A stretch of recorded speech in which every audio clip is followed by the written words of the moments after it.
अखंड हिंदुस्थानचे आराध्य दैवत हिंदवी स्वराज्याचे संस्थापक युगपुरुष छत्रपती शिवाजी महाराज यांची लाखो हिंदूंचा नरसंहार करणाऱ्या टिपू सुलतानाशी तुलना करणे हे अत्यंत निंदनीय, संतापजनक असून करोडो देशभक्तांच्या भावना दुखावणारी आहे.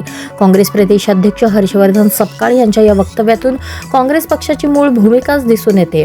राजकीय फायद्यासाठी लांगुलचालन करण्याची काँग्रेसची ही जुनी सवय आहे. पण मतांसाठी आणि तुष्टीकरणासाठी शिवरायांचा अपमान करणे घृणास्पद प्रकार आहे.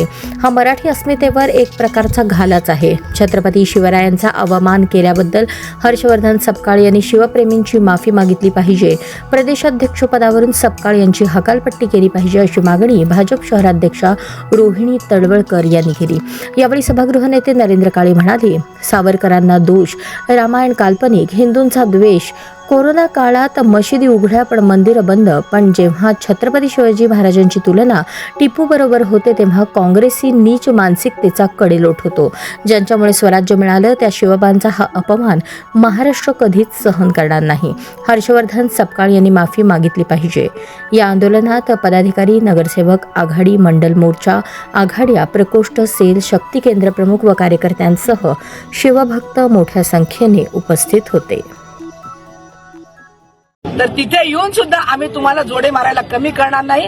हा इशारा समजने वालों का इशारा काफी आहे. भारतीय जनता पार्टीचे अध्यक्ष म्हणून त्यांचा निषेध करते आणि त्यांनी जाहीर माफी मागावा असं त्यांना आवाहन करते. असं म्हटलं जातं की भारतीय संविधानाच्या मूळ प्रतीमध्ये जे आहे डॉक्टर बाबासाहेब आंबेडकरांनी जे मूळ प्रत दिली आहे त्याच्यामध्ये देखील टिपू सुलतानांचा फोटो आहे झाशीच्या राणीसोबत. तर त्याच्यावर काय तुमचं प्रतिक्रिया? बघा, संविधानामध्ये त्यांचा फोटो असणं आणि त्याच्यामध्ये त्यावेळेच्या काळामध्ये जे संविधान लिहिलं गेलं त्यावेळेला त्यांचा फोटो त्यांच्याबरोबर कदाचित असेलही.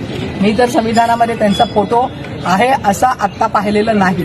परंतु त्यांचा फोटो जर असेल तर तो आम्ही त्या संदर्भामध्ये इतिहासकारांची ना त्याची सगळी चौकशी करायला सांगू. इतिहासकारांनी तो इतिहास का लिहिलेला आहे किंवा संविधानामध्ये त्याचा अंतर्भाव केलेला आहे असं जर आम्हाला आढळलं तर इतिहासकारांची चर्चा करून त्याबद्दल पुढील कारवाईसाठी आम्ही मागणी करू.